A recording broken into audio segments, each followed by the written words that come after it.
দিন যেনেকে 17টা বছৰ পাৰ কৰি আহিছিলোঁ,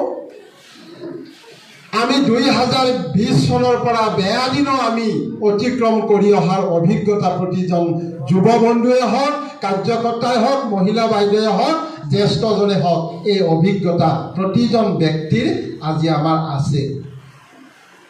আৰু এই বেয়া দিনৰ সময়তো প্ৰতিজন কাৰ্যকৰ্তাই সেই জিলা BPF হওক, জিলা যুৱ BPF হওক, জিলা মহিলা BPF হওক, 3টাকৈ ব্লকৰ কাৰ্যকৰ্তাই হওক, প্ৰতিটো কাৰ্যকৰ্তাই বহুত প্ৰত্যাহ্বানক দূৰত ৰাখি আমি এটা BPF দলৰ নীতি আৰু আদৰ্শৰ মাজেৰে আমি বেয়া দিনক অতিক্ৰম কৰি আহি আজি কিন্তু ভাল দিনত অনুভৱ কৰিবলৈ আমি সমৰ্থন হৈছোঁ। লাহে লাহে BPF দলৰ আজি ভাল দিন আহিছে। আপোনালোকে খবৰ কাকতে হওক, টিভিতে হওক, ছ'চিয়েল মিডিয়াতে হওক, আপোনালোকে দেখা পাইছে যে BTCত যদি এটা শক্তিশালী আঞ্চলিক ৰাজনৈতিক দল আছে, সেইটো হৈছে BPF দল। মাননীয় হাগ্ৰামা মহিলা ডাঙৰীয়াই আমাৰ BPF দলৰ নেতা।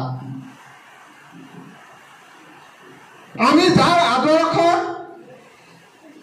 যাৰ নেতৃত্ব আমি BPF দলৰ চৰকাৰে 17 বছৰে আমি ৰাইজৰ জাতি জনগোষ্ঠীৰ পিছ পৰি থকা অঞ্চলৰ আমি উন্নয়ন কৰি দিবলৈ সক্ষম হৈছিল।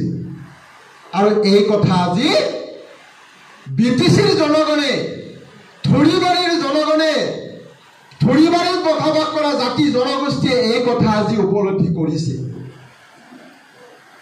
যেতিয়া আপোনালোকে এই 20 দিন পৰা 2টা আমি কেণ্ডিডেট থিয় কৰাইছিলোঁ, এটা AGPক এৰি দি আমি ভুল কৰিছিলোঁ, আৰু 2টা সমষ্টিতে আপোনালোকৰ অক্লান্ত চেষ্টাৰ কাৰণে, আপোনালোকৰ একাগ্ৰতাৰ কাৰণে, আপোনালোকৰ BPF দলত ভাল পোৱাৰ স্বাৰ্থ থকাৰ কাৰণে 2টা সমষ্টিত 2জন MCL আপোনালোকে জয় কৰাই দিবলৈ সক্ষম হৈছিল।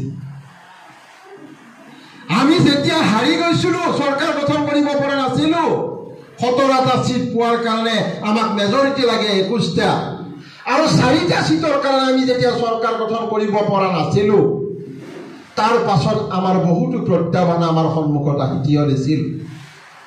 বহুতে কৈছিল, প্ৰমোদ বড়ো ডাঙৰীয়াই কৈছিল, বিজেপিৰ নেতাসকলে কৈছিল যে BPF দলটো আৰু নাথাকে। কিন্তু তাৰ পাছতো আমাৰ আজিৰ এই কাৰ্যকৰ্তাসকলে আমাক সাহস দিছিল। এটা আত্মবিশ্বাস লৈ BPF দলৰ কাম কৰি যোৱাৰ প্ৰতিফল আজি সেই বিজেপি আৰু UPPৰ নেতাসকলে ক'বলৈ বাধ্য হৈছে যে BTCৰ শক্তিশালী হিচাপে আছে যদি হাগ্ৰামা মহিলা ডাঙৰীয়াৰ সেই BPF দল। আৰু তাৰ কাৰণে মই আপোনালোকক অশেষ ধন্যবাদ জ্ঞাপন কৰিছোঁ।